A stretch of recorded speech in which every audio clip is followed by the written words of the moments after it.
Hi, I'm TM Powell with 44 in the Town, and we're at Bright Eyes in Tampa, and I'm here with Dr. Benia Warford, or as he likes to call himself, Dr. Nate. Now tell us about this facility here that's really geared towards children in optometry. We've had a practice in the West Chase area for about 8 years. That seeks to provide care for the entire family, so from infants all the way up to grandparents and great-grandparents.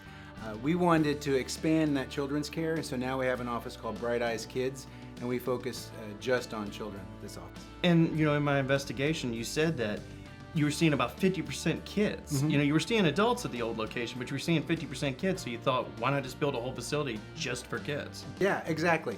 The main reason is we really find that we provide the best care for kids when the entire office is geared specifically for them.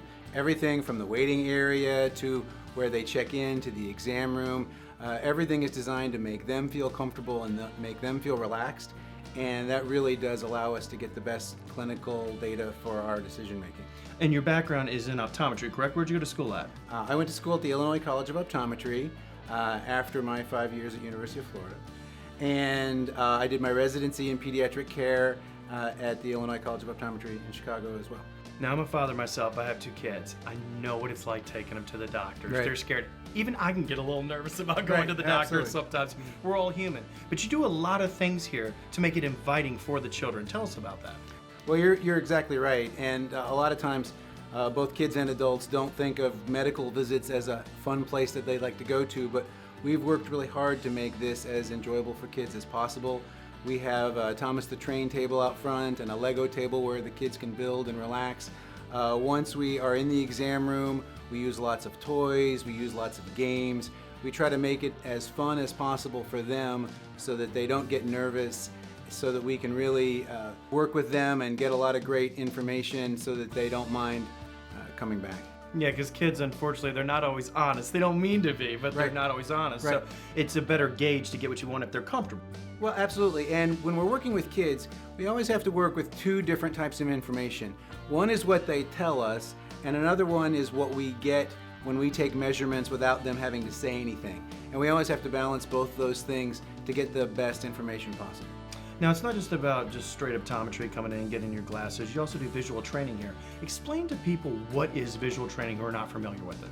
Visual training or vision therapy is helping people use their visual skills to do the things they want. For children, that's usually if they're having trouble either reading or writing, either because they're getting headaches or they're getting discomfort or having double vision or something like that, and it makes it harder for them to get their homework done. It makes them harder to take the standardized tests that they have to take these days. So we work with them, we give them specific activities that teach them to develop those skills so that they have a lot more control over it.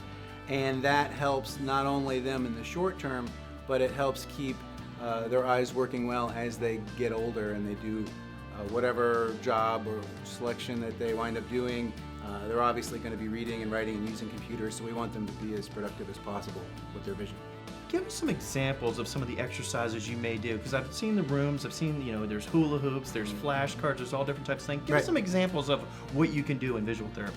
One of the most basic things is just giving patients feedback about what their eyes are doing because they really have no idea. So we have one instrument, it's called a Brock string named after Dr. Brock, and they hold the string up to their nose and there's beads along the string and it tells them where their eyes are pointing and where their eyes are focused, and most kids had never really thought about that before. So we can use that to give them feedback or information about how their eyes are working, and then we could challenge them to develop those skills better. Now, I heard a little rumor that you love Lego Mini-Mates, and sometimes you can even have the people bring them in, you'll swap them out. Tell us about this. Yeah, well, that's exactly my patients love Legos. They go to Legoland all the time, and at Legoland, you can trade minifigures.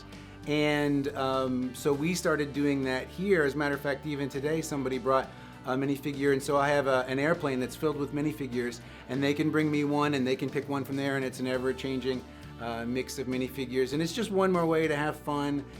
Now we're joined by Dr. Knighton. She's one of the optometrists here at Bright Eyes. Now, Dr. Knighton, if a kid comes in, tell us about the typical visit. What would they expect? Sure. Well, they can expect at first for us to check and see how well they're seeing, checking the letters on the charts, just like we do with most patients. But then we get into looking at how their eyes are working together, and so we test their vision with a lot of things. But these tests involve looking at pictures of animals and moving their eyes around the room, following fun toys, and so they really feel like they're just playing along with us when really we're gathering a lot of information about how their eyes work together and how their eyes move. Now, young children, we always take them to the pediatrician, and obviously they do a little bit of eye testing there, just checking out the basics. Right. But when should they see their optometrist? When is the first time they should come see an optometrist as a child?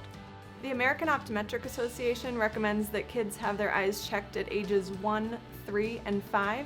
There's very important visual milestones that they meet at those ages, and it's especially important at that age 5, right before they go into school, that things are looking good for them so they can achieve their success in education. Well, thank you so much, Dr. Knight, and thank you, Dr. Nate. Thank you so much for having us out here today. Check them out online and come visit them, and if you have kids and they're a little squirmy, maybe they get a little nervous, I have a feeling this may be the place to go.